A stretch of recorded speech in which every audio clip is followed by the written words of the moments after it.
pour bien comprendre les choses. Donc, un exemple.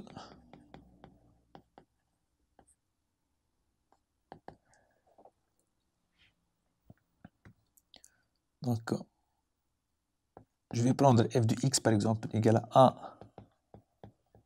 plus 1 sur x. un plus 1 égale à f de un, c'est 1 plus 1 sur un. Donc, si vous voulez la première question, on va étudier la fonction f.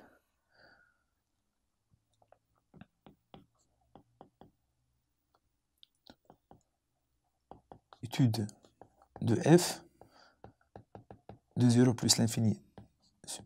0 plus l'infini.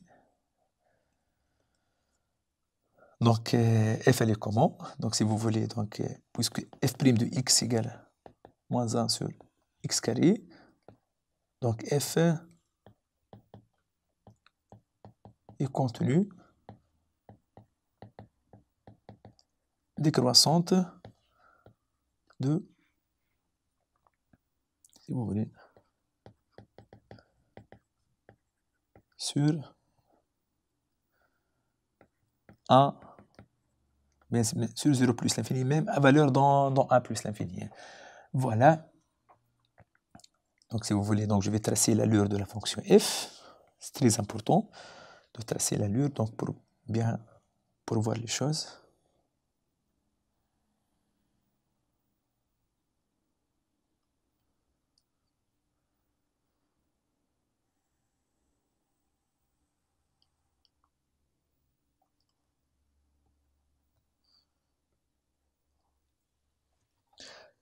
Par exemple, je vais tracer la première bisectrice.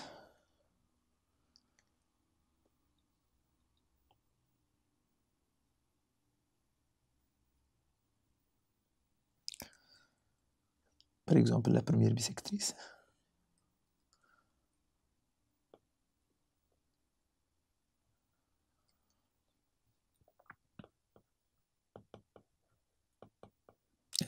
L'équation y égale à x. Par exemple, voilà donc l'allure de la courbe.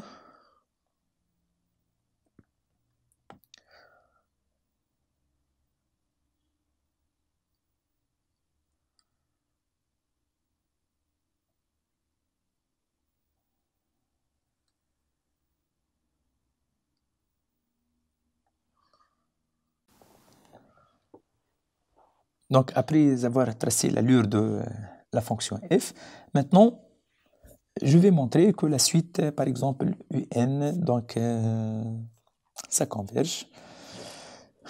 Donc, comment je peux voir ça géométriquement? Donc, suivez-moi. Par exemple, donc, si je vais tracer, par exemple, je vais choisir un point U0. Donc, on a dit que, par exemple, voilà, ça c'est 1, par exemple. Je note ça c'est 1. Par exemple, si je vais prendre, voilà, U0, donc voilà la valeur de U0. Donc, l'image de U0, donc je vais tracer E1.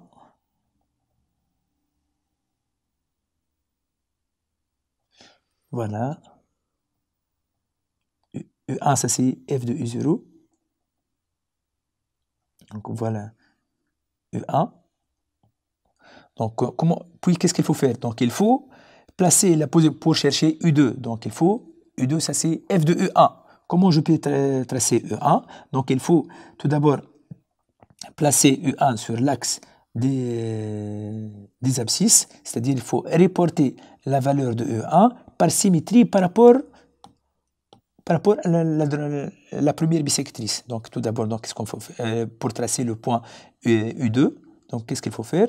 Il faut reporter E1 sur l'axe des abscisses. Comment je peux faire ça? Donc, je peux faire ça. Donc il faut faire une symétrie par rapport à la première bisectrice. Il faut faire comme ça. Voilà, et comme ça, donc je trouve la position, voilà, U1. Après avoir déterminé E1, il faut chercher comment je cherche U2, donc qu'est-ce qu'il faut faire? Il faut, voilà, ça c'est F de E1, ça c'est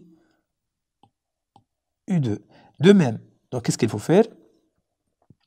Il faut placer, reporter U2 sur l'axe des abscisses, comme ça. Voilà la position de U2 sur l'axe des abscisses. Puis, qu'est-ce qu'il faut faire? Il faut faire l'image de U2 qui est U3. Voilà la valeur de U3. Puis, il faut faire une symétrie par rapport à la première bisectrice pour reporter U3 sur l'axe des abscisses. Ainsi de suite, il faut jusqu'à avoir la limite. Donc, on va voir comment ça se fait plus précisément. Voilà. Puis, qu'est-ce qu'il faut faire? OK.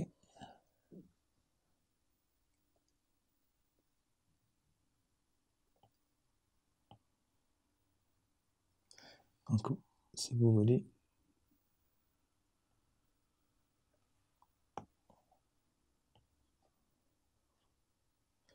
Voilà.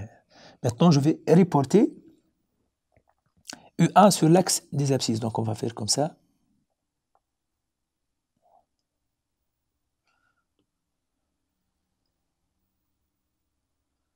Voilà, ça c'est E1. Maintenant, je cherche l'image f de E1 par la fonction f. Voilà. Maintenant, il faut faire comme ça.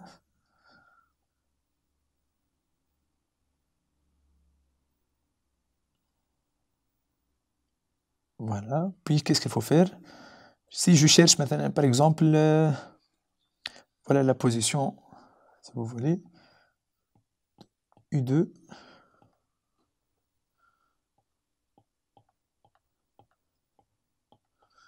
Voilà, par exemple, U2. Si je cherche l'image de U2, donc il faut faire projection. Voilà, si je cherche U3, il faut faire comme ça. Voilà la valeur de U2. F de U2, ça c'est U3. Pour chercher F de U3, il faut reporter U3 sur l'axe des abscisses, comme ça. Voilà. Ainsi de suite. Puis qu'est-ce qu'il faut faire? Il faut faire comme ça.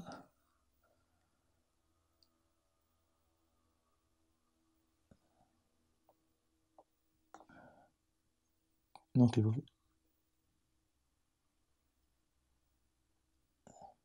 Voilà. Puis il faut faire ça.